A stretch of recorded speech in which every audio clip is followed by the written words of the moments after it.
गुरुदेव कहते हैं, सावन का हर सोमवार भोलेनाथ को अत्यंत प्रिय है। लेकिन सावन का आखिरी सोमवार, अगर वो चौथा सोमवार पड़ रहा है, तो वह भोलेनाथ को अत्यंत प्रिय है और यह भक्तों के लिए भी विशेष माना जाता है।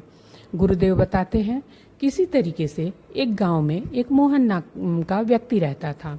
वह बहुत ही गरीब था, लेकिन उसकी भावना एकदम सच्ची थी। वह हर सोमवार को भोलेनाथ को जल चढ़ाता।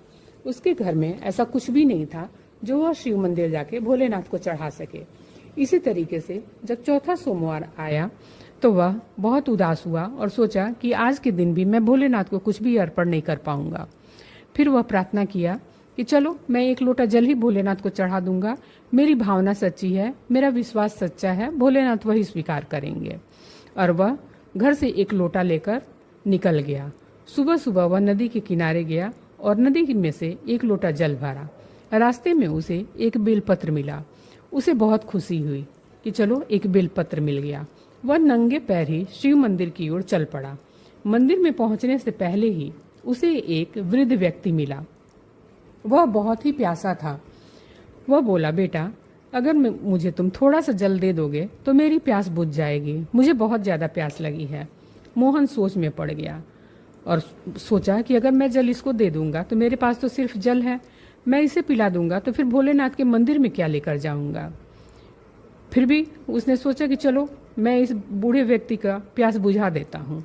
और उसने उस जल को उस बूढ़े व्यक्ति को दे दिया और मन में विचार करने लगा कि हर जीव में शिव का वास होता है। और उसने पूरे लोटे का जल उस व्यक्ति को दे दिया। उसके बाद और वह खाली हाथ मंदिर चला गया और शिवलिंग के पास बैठकर रोने लगा कि हे भोलेनाथ, मैं 3 बार तो आपको जल चढ़ाया, 3 सोमवार आपको जल चढ़ाया और इस आखिरी सोमवार में मेरे पास एक लोटा जल भी नहीं है जो मैं आपको अर्पण कर सकूं। उसने हाथ जोड़कर भोलेनाथ को भक्ति भाव से प्रार्थना करने लगा कि मैं आज बहुत दुखी हूँ। मैं रास्ते में एक प्यासे व्यक्ति को आपके लिए जो जल ला रहा था उस व्यक्ति को मैंने दे दिया है। अब मैं आपको क्या अर्पण करूं? मेरे पास आपको चढ़ाने के लिए कुछ भी नहीं है, सिर्फ यह एक बेलपत्र है जो अब मैं आपको विश्वास से चढ़ाता हूं। इतना कहकर वह उस बेलपत्र को शिवलिंग पर रख दिया। तभी मंदिर की घंटियां चारों तरफ से बजने लगीं। चारों ओर मंदिर में सुगंध फैल गया।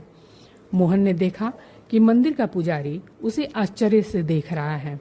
मोहन डर गया कि ऐसा क्या हो गया। भोलेनाथ तभी उसके सामने प्रकट हो गए और बोले, आज मुझे सवेरे से बड़ा अच्छा जलाभिषेक मिला है। मैं तुम्हारी सच्ची भावना से बहुत प्रसन्न हूँ। सच्चे